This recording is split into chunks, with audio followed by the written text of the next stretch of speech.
The Brexit leader, the great freedom fighter, the proud Brit, and the man who is very popular around these particular streets right now is none other than Nigel Farage. Good morning to you here. Good evening in Australia. There's a little change. As we talked before, the Queen doesn't want everyone to be sombre and looking at their feet for the whole week, but you can see, and maybe it's just a change in the weather, a little uptick in the seriousness. Just wait until the Queen's body arrives here at roughly 8 o'clock tonight. That's going to be a very sombre moment. And at 2 o'clock tomorrow, of course, the gun carriage with the coffin will go up the Mall towards Westminster Hall. These are going to be very, very sombre moments. And it's odd, isn't it? We've got these conflicting emotions. On the one hand, you know, we see Charles, we wish him well, and we want to be happy for him, and yet at the same time, you know, 70 years on the throne, we've never done anything different. No, the nation's in grief, and much of the world's in grief too. That's the most extraordinary thing. She was just known as the Queen around the world. That's all you had to say. And also there are, as always, in any period of death, moments of reality, moments of impact for something as serious as this. Obviously, we go back to the early moments of, oh, she's ill, and then she's passed, and then the proclamation, all the rest of it. But again, yesterday, when Charles saw her coffin for the first time, you could see, as he was standing there and honouring her, that again was the deeply personal moment. The fact that she'll be in London tonight, that she will be at the beginning of her final time in London tonight. I mean, just think about it on a human level. Think about, you know, anyone watching this right now, you know, who's lost a grandparent or a parent. You have to go to a funeral. It's very difficult to hold yourself together in those circumstances. I mean, for these 4 children of the Queen, you know, they had to stand there around that coffin with the world looking at them. They'll be doing it tomorrow when they walk up the Mall. It must be so hard for them, and yet that's what they're brought up to do, and they just do it, don't they? And again, the people who, through the middle of the night in Scotland, they just want to be there. They want to be there for her. Here in London, again, the opportunity for people to start to line up will begin. There's a queue for the queue, as I was saying before. People obviously want to do that for themselves, to be part of it, but it doesn't matter who you talk to, be it over with the flowers in the park just next to us, or be it people here in the street. It's a very personal way of saying thank you.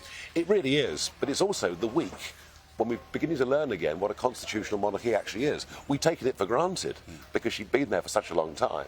And now tens of millions of people are learning this thing is of value, it works, it's special, it's unique, and people just want to be a part of it. The government are now saying to people, don't come to London. London could be full. Well, my advice to everybody is ignore the government. Yeah.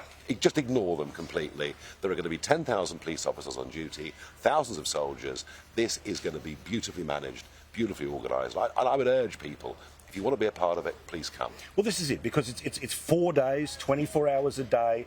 There will be a very long wait, and I'll get to some of the rules that the Office of Government put out today. The live pictures that you can see in a moment's time are King Charles arriving at Edinburgh Airport before, of course, he will board his private plane, make his way towards Northern Ireland. And I'll talk about the Northern Ireland part of today in a moment. The history, obvious. Polite thing to call it the Troubles, but still. Yes. About the feeling of people in the city right now, and this moment of people being able to recognise this institution that they love, that they want to recognise. You know, you get mobbed in places like this because these are people who like traditional values. Do you think that this week is going to give a recharge to any of those values? Well, I do actually, yes. As I said a moment ago, we're learning what a constitutional monarchy is. We're learning how important it is. People are stunned. I mean, how can the flags be at half-mast in every American military building? Even the European Union, believe it or not, flying flags at Your old mates. Well, even they're doing it. You know, French TV is wall-to-wall coverage of this. I think in terms of the Union, I mean, this must have brought Scotland together more than it was before. And there wasn't, in the Scottish Parliament yesterday, there wasn't a single, well, one of the Greens did, but even the Scottish National Party were very, very praiseworthy of the Queen, and by implication of Charles too. So I think this is actually very unifying. I think it reminds us of who we are, reminds us of our history, and I think it's sad that the Queen has passed, but I think actually, as a nation, it might just do us a bit of good.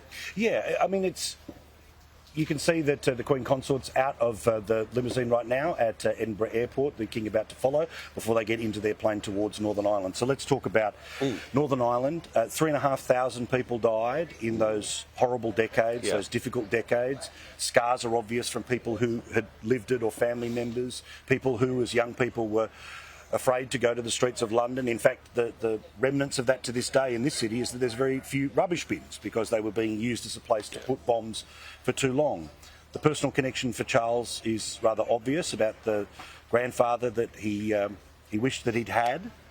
But, well, yes, I mean, Mountbatten was a very, very, very big, important, influential figure in Charles's life, killed in 1979 by an IRA bomb on his boat on the west of Ireland, so that's personal. But Charles himself, you see, he's already visited Northern Ireland 40 times. Yes. During his period of Prince of Wales. And that shows that the monarchy do care hugely about the Union, just as they do about the realms and the Commonwealth too. It was the Queen's trip to Dublin in 2011. I never thought I'd see anything like it. I never thought I'd see anything like it. And for her to stand up there and to say, look, I think there are regrets on all sides of this, shows you what a huge woman she is. But the rapprochement that has led to between the Republic of Ireland and the United Kingdom is pretty extraordinary. And so her role as a peacemaker there should never be forgotten. And it won't be today. You know, Sinn Féin boycotted all of that 10 years ago. They won't today. And that says an awful lot. Well, and also some people who played parts in the violence have now openly said that they, and even people who've gone to jail in the violence, that they want to be part of the political process of the where to from here, and not even talking overtly about Sinn Féin, even people on the other side of things as well. But, you know, it needs to be reminded for people who, you know, these moments come and go from our mind. 3,500 people died during that period of time. In a very small community. Yeah. You know, fewer than 1.5 million people were living there. 3,500 dead, thousands of maimings, beatings, and we don't forget the rest of the violence that was happening there. It was an horrendous 30 years. And, you know, some of us found it difficult.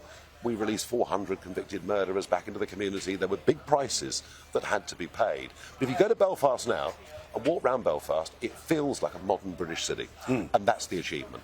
Well, and also that there's great difficulty that again, when you enter this and being somebody who's just, you know, popping into the country, I know that there's all sensitivities that I don't want to jump upon here, but I know that there are also some anger that when Boris Johnson was Prime Minister, there were attempts, and I don't know whether they've been halted or not, but some of the people that were involved in those situations may well end up thinking that they were soldiers for Great Britain, soldiers for the UK, but may end up being tried. Yeah, there have been. I mean, this has been wrong, you know, that retrospectively, 50 years on, we're saying, did this soldier do the right thing or the wrong thing? You know, you're a 19-year-old soldier in the parachute regiment. You're on a checkpoint. A car's racing towards you. It doesn't stop. What do you do? Yeah. What do you do? Yeah, absolutely. It's so easy to look back and say, well, he shouldn't have done this, he shouldn't have done that.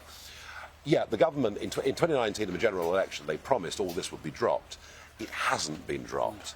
But we've got haven't just got a new monarch, we've got a new Prime Minister as well. So there is a chance to put that right now.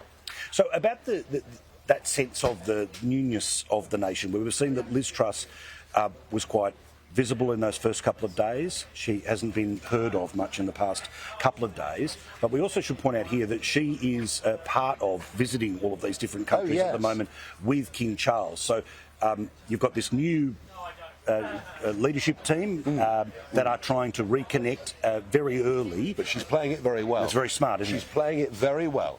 She's saying, look, this is Charles's show. Yeah. And I'll be 2 or 3 steps behind, and I'll be there, I'll be supportive, but, you know, this isn't about me. And I think that's very, very good. A lot of Prime Ministers, I can think of 2 or 3 from the past 25 years, you would have seen an awful lot of them. And so good for her. Yeah, that'd almost be sort of, you're trying to sit on the King's lap on the way through. I mean, let's go back to the death of Diana, the tragic death of Diana. I mean, I wasn't quite sure who was really in charge, the Queen or Tony Blair. Yeah, correct. Right, well, Liz Truss isn't doing that, so good for her. Yeah. Are you hearing a sense from people inside government that something is changing in the country with this week for the better, for those values that you've fought for? Because we've been talking on the air for months now about a need for someone to step back into the void, to celebrate and to keep going. Well, to stop being ashamed. Yeah, To stop being ashamed, you know. I mean, one of the big arguments, and I I'm trying not to be political. Yeah. Jolly difficult. He's doing his best. You can see he's ready. But one of the big arguments about Brexit was we're not big enough, we're not strong enough, we're not good enough to operate on our own. We need to be part of a bigger political union to have a voice in the world. Well, goodness gracious me, if you can't see this week, this country still has a big voice in the world and gets noticed. This has brought it all back to life. And for me, to see the King in Parliament yesterday, well, Paul, in a way, that's what I fought for 25 years. Yeah. It's our way. You know, you wouldn't invent it on a piece of paper. It's evolved through civil wars and revolutions, but it's been working pretty well since 1688, and you can see, overwhelmingly, the country believes in it. It's such a great point, though, about those who argue that, to be strong, to matter, we have to be part of something bigger than us, than be the EU. Well, literally where we are right now, there's sort of a whole semicircle of TV from around the world, the BBC all the way through to the American stations. I've heard Italian accents, I've heard Japanese reporters, none of whom, let's be honest, we wouldn't be doing rolling coverage of the death of the president of Spain. Let's be honest, I don't think they have a president, but you know my point. They have a king. There you go. They have a king. But you see, there are kings and queens still around many European countries, but there's only one monarchy that anyone knows, and it's ours. And part of that is we haven't slimmed it down too much. We've kept the pomp, we've kept the ceremony, we've kept the history, and you're witnessing it happening every single day in front of this stand, and isn't it magnificent? Well, absolutely. And look, in the next couple of minutes you will see again, little examples of the changing of the guard. Now, this is something that Australians, as part of their, one day I'm going to go to London, one day I'll see the changing of the guard.